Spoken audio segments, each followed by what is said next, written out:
Hey guys, we're back on the 74 TR6 restoration project on the Rusty Beauties channel, and in this episode we're gonna start assembling the rear suspension. We did assemble the front suspension already, we changed the seals on the differential and we painted it, so now it's time to start assembling the rear end of the frame, and that's what our video is gonna be about.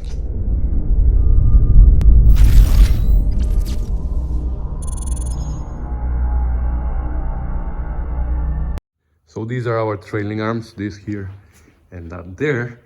KJ took care of them, he cleaned them, he painted them, he changed the bump stops, he removed the bushings from here, and now it's my turn here to install the new bushings and start fitting them on the car. So to install the bushings, the best and easiest way is to use a shock press and just press them in. But if you don't have a press, there's still another easy way, which I've been using in the past. I just use these two. First I'm putting it like this with just one washer and another washer at the end, and then I tighten the bolt until the bushing is halfway at least, or as far as it can go, and then I add the spacer here, which allows the bushing to go a little bit out and the rim comes out. But again, with a press it's much easier. So since we have a press in the shop, we're gonna do it with our press. And in the press it's a little bit tricky too, because this is pretty shallow here and it doesn't fit straight forward, but we invented a way here. We found a way to work around it. So first of all, we're gonna lubricate the bore inside so the bushing can slide easily. So just one side, but make sure you have around this perimeter here so it actually slides in. So that's just enough. And let's go to the press now. So this is what I mean. If I put it like this, I can't reach the middle of the press because this hits here. So I have to put it like this, but it can go too deep. That's why I stacked all these pieces of metal here, so it can be raised a little. And I have, this is actually from the front hub, the old shell from the bearing, so I kept it, and now it's coming handy here because it can come underneath. And then we just put the bushing with the grease part down. Sorry about the noise, that's the neighbors. And we start pumping it. Tricky in the beginning until it goes in, but once it starts going, there you go. It's just going. My press shows 0 pressure, which means that it's going in very easy and doesn't create any pressure because we greased it, right?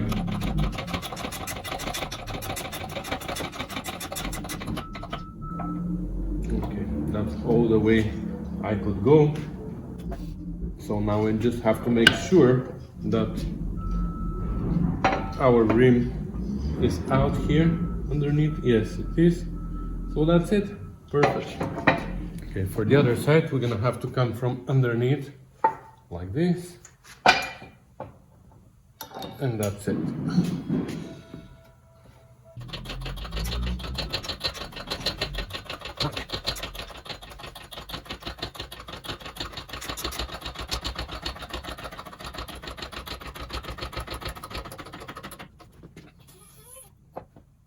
Needs a little bit more to come out from underneath the rim.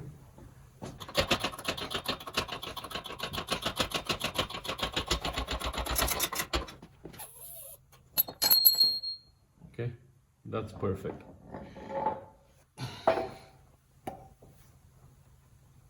Yeah, okay, one done, one more to go. All right, and now we can install these mounting brackets that go this way. So they are different and they have notches. If you can see here, there's one notch, and on this one there's 3 notches. The notches go up, and for late models TR6s. That's at least according to all the manuals I've read. For the late models, the one with the 3 notches goes on the inside, and the one with 1 notch goes on the outside. That has to do with camber and caster. For earlier models, it was 1, and there was another one with 2 notch that goes on the outside. But for our late model, it is 3 on the inside, 1 on the outside. Of course, before we put them in, we have to put our mounting bolts here. Otherwise, we're gonna be in trouble later.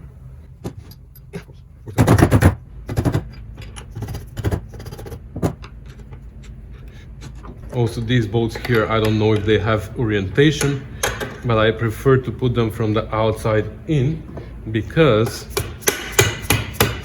for this one actually doesn't really matter, but for the one on the inside, oops, follow your own advice, Celine. The one for the inside, if we put the bolt this way, we're never gonna be able to take it out because it's gonna hit the frame, in case, just in case, that we want to remove the trailing arm from the car without removing the brackets. So I'd rather put it this way so it can be retracted in case we need to. So this one can go in, but this one is locked.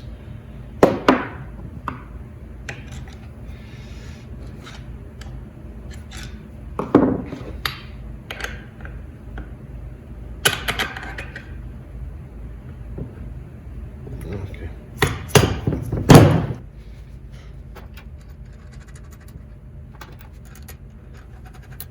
And then we can put it on the frame.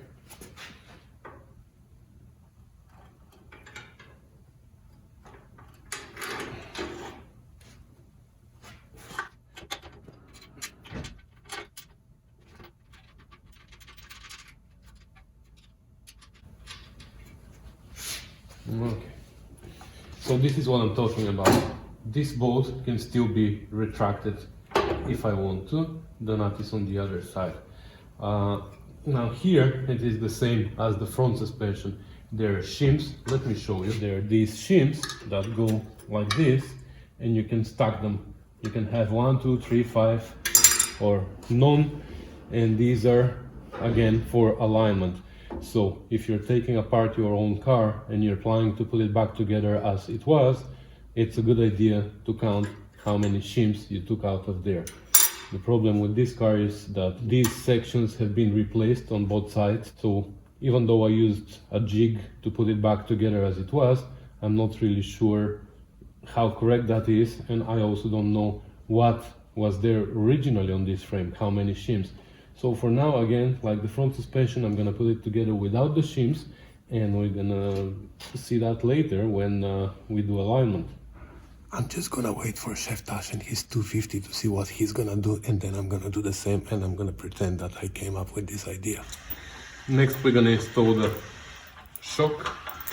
It's a lever shock, and here there's no lock washer. These are just washers. They have a special part number in most motors, 324275. I don't know what's so special about them, but they're just washers. They're not lock washers. That's what the manual calls for.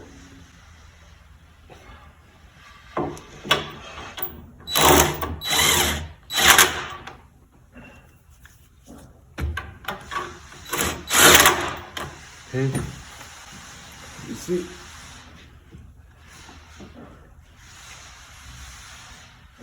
the shock is pretty good. That's how we're gonna leave it. We're gonna torque it later. Okay, next we're gonna install the shock absorber link here, and then we're gonna compress the spring so we can bolt this here at the bottom. So we're gonna do the top now, like this. And for the bottom, we're gonna remove the bottom washer and one of the rubber bushings, or whatever these are. And we're gonna leave it like this. The nut can go through the hole. I'm just leaving it there to hold the rubber in place. So we're gonna tighten this. we're gonna use the same method. So we have a new collar underneath, then the spring, then another collar at the top, and that goes over there. I ordered rod so I can build a new spring compressor. The problem is I don't know when it's gonna come, so I was hoping that at least the rear springs I'm gonna be able to do with a new spring compressor, but it looks like it's not coming anytime soon. So anyways, and it is pandemic and it is a lockdown, so you can't just go and buy something, you need to order it. So here we're gonna put this plate on top. It doesn't really matter where it goes for this, for the rear end.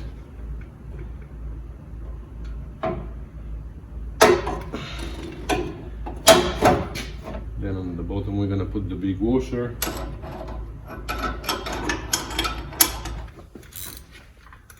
Okay, so again we're gonna start from the bottom. I don't need to hold the rod for now, it's not spinning. Just need to make sure that the bottom collar is in place and this is in place as well.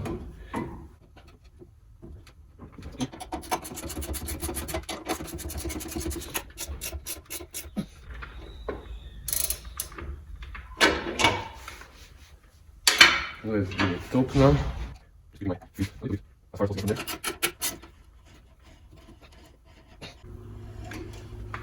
So now we're watching here to see when we can put the bottom washer and rubber.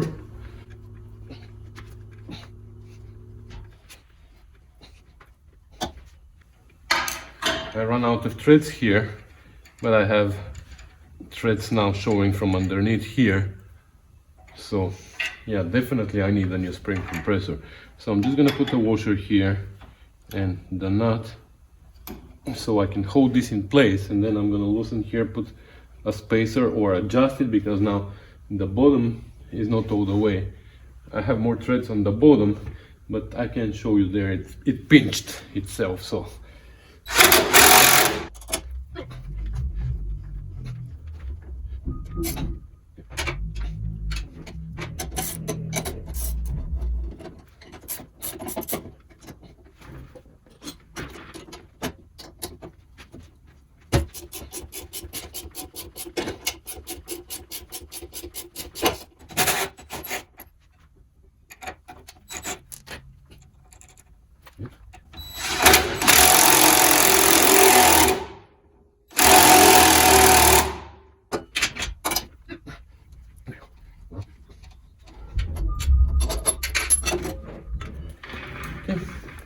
and we are done with this side. Holy crap, I thought we changed this.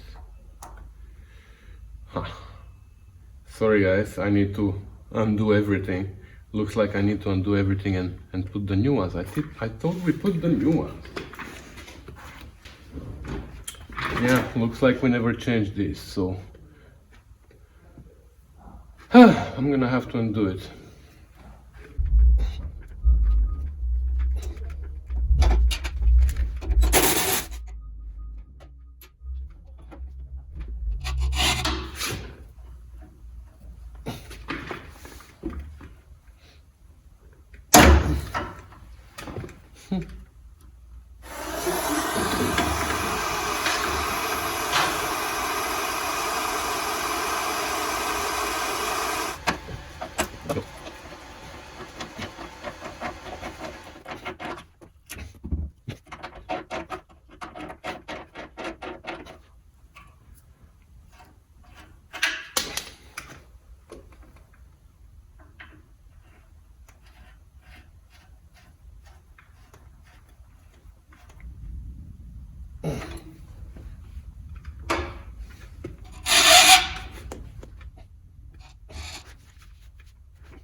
Okay, so this time, wow, this compresses a lot, eh?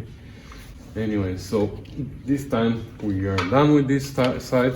So let me do the other side and then we're probably gonna start dealing with the differential and the axles here.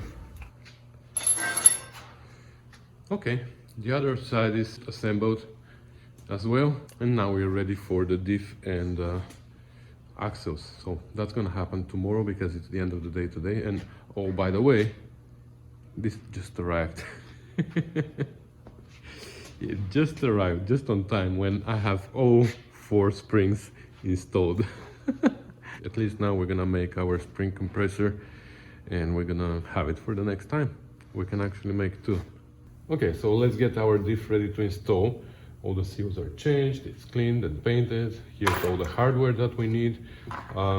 These washers we have to reuse. I didn't order new washers, so they were pretty pitted, but we cleaned them up and painted them so they're nice and solid. They're not gonna go through. We have differential mount here, poly. Never needs to be changed again.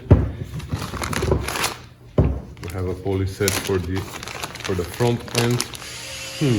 Actually this might reuse some painting too.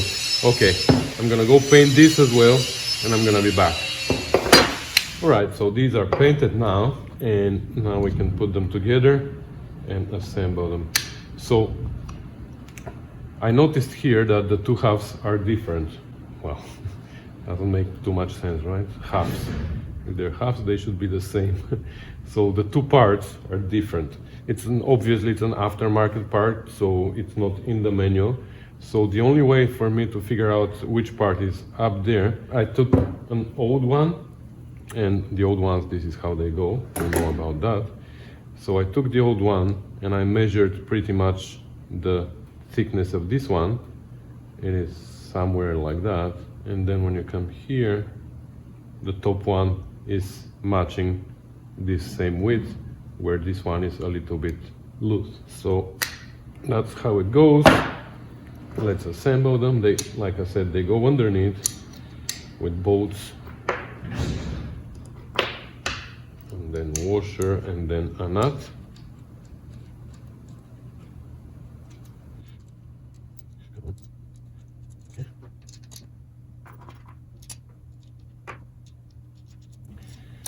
Okay, for the front ones, they are obvious.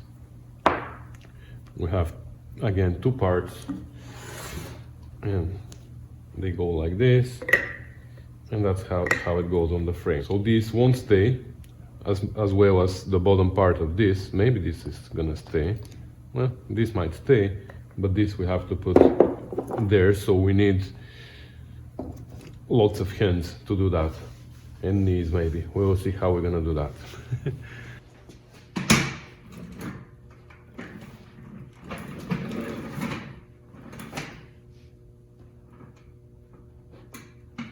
Alright, so normally you would use a jack to lift the differential up, but in my case it's too complicated here. I have to change the whole setup. So I'm gonna use this special piece of equipment. I don't know if you see it. It is specially designed for mounting differentials, and I'm gonna bring it here, drop it on and slide it in, and I'm gonna struggle for half an hour, and I'm gonna finish it at the end, and I'm gonna convince you that this is much easier while my back is in a real pain.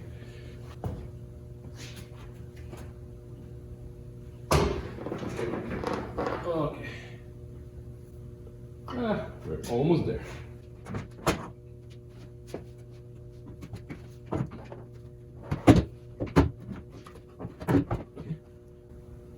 Shouldn't forget this on the top of the front mount.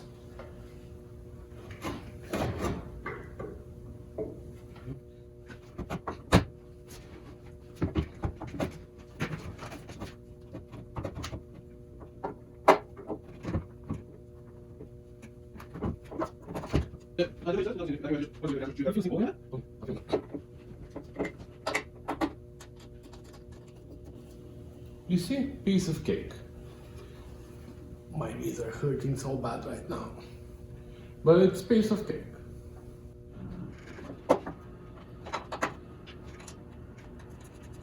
Okay, we have two started, so now we can relax. Okay, so now we can finish it easily.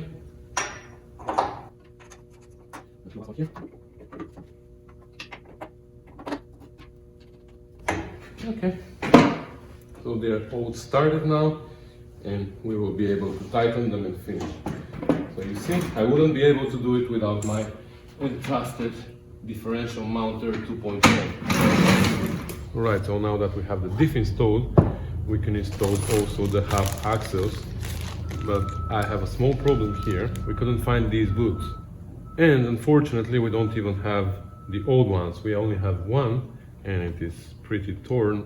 So I'm just gonna use it for the purpose of the video, but I'm not gonna tighten the bolts, so I can take out easily the boots and everything, and we're gonna replace them. So how it goes, I'll show it out of the car first, so it's easier, and then we're gonna do it on the car. So this part of the slide axle bolts to the differential, then this boot goes over like this. This boot has a smaller and a larger side. The smaller side goes on this axle. Okay. Comes all the way to this groove here, and you can use a zip tie or a clamp to clamp it. Then once this is on the car, you can slide this through the trailing arm, and once it's there, line up the splines and slide them together. Now, to line up the splines, you need to know that there's one spline which is much bigger than the others, and that's the only way to put it on. So you can't mix it up here, there's no way. So once you slide them together on the car, then you can put the other side of the boot over here and zip tie it too. There's another way you can assemble it as I did just now and slide it through the trailing arm. This boot needs to be compressed a little bit, but it goes in. If you think it's gonna be hard to assemble it on the car, but I think it's not such a big deal. Of course, now we're gonna assemble it dry because we're gonna have to disassemble it again. Then to remove it, it's gonna be really easy because just those, there's gonna be just 6 nuts that we have to remove. We're not even gonna tighten them now. We're gonna put old nuts there because if we use the new ones, they're gonna be ruined when we remove them once. So we're gonna use old nuts for now, and then even after the brakes are assembled, once we have the boots, we can just remove these 6 nuts, slide out the axle, change the boots, put some grease inside, assemble it back again, and put the 6 nuts on. The brakes with everything stays on, it's not on the way. So let's do it. Okay. Colors don't match. That won't work now. Oh my god, what are we gonna do? I hope this doesn't affect the performance too much. Well, it is what it is. We just lost 10 horsepower. Okay, by the way, these bolts are graded. They're special bolts for here, and you can just put any bolt there. I didn't buy new ones because there's nothing wrong with the old ones, but I'm using brand new but I'm using new nylon closure, but I'm using new nylon clamp. Eileen, you can do it. But I'm using brand new nylon nuts, and they're going everywhere.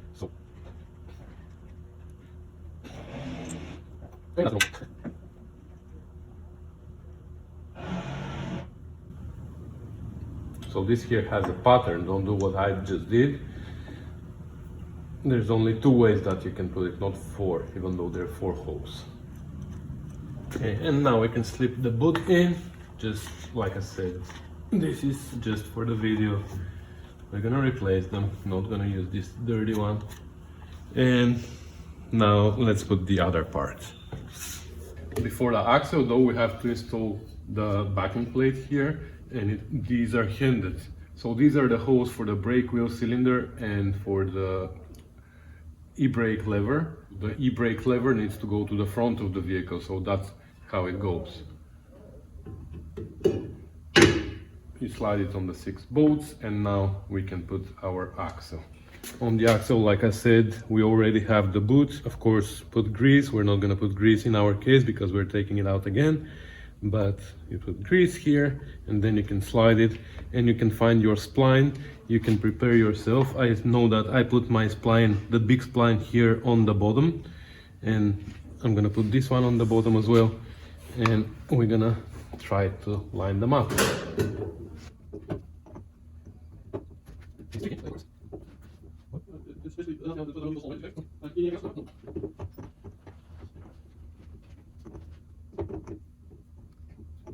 I'm gonna turn it at the top, the big spline, like this. And if I'm on this angle, down there, I can actually see where the big spline on the female part is.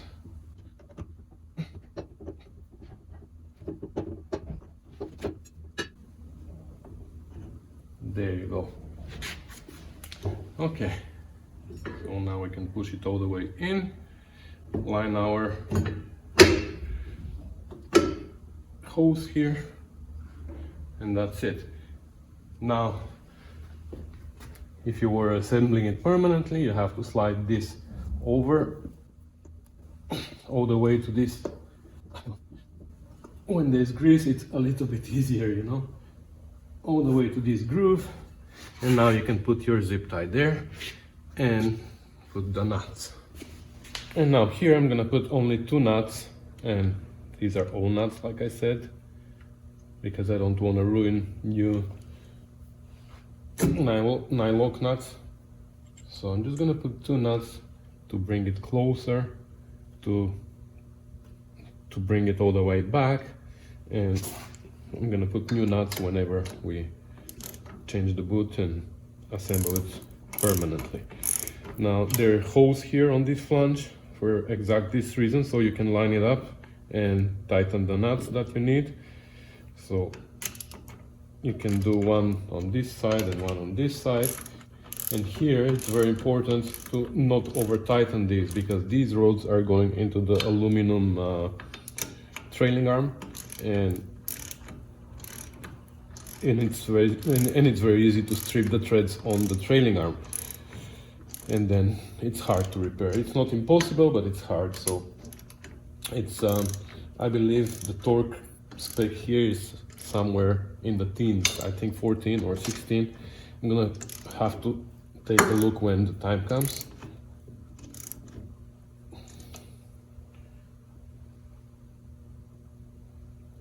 I might need to put the third one in the bottom, because it's not going, yeah, it's not going parallel. It's not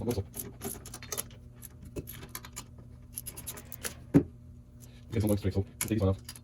There, and I'll have another on every other bolt.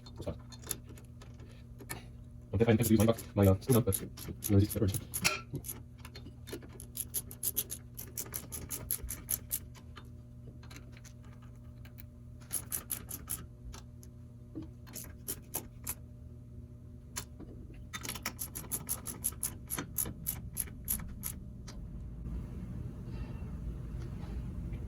Okay, so that's enough for now.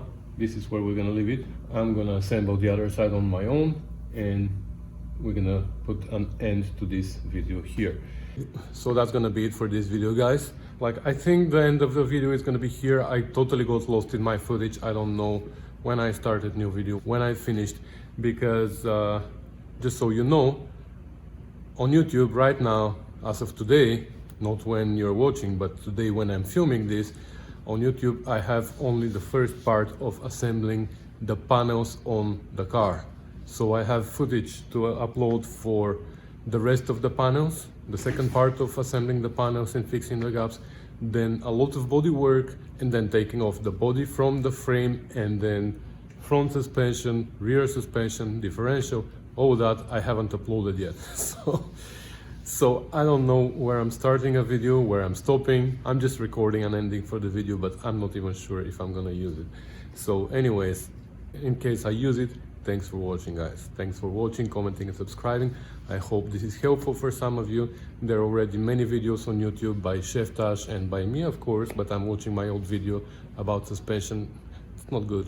Hopefully this one is going to be more helpful than the first one for you if you are using it as how-to, even though I say many times my videos are not how-to videos. My videos are how I do it videos. So my way is not the only way, or maybe it's not even the correct way, but it is my way. So I'm showing how I'm doing it. If you want to do what I'm doing, you're welcome. Anyways, thanks for watching, guys.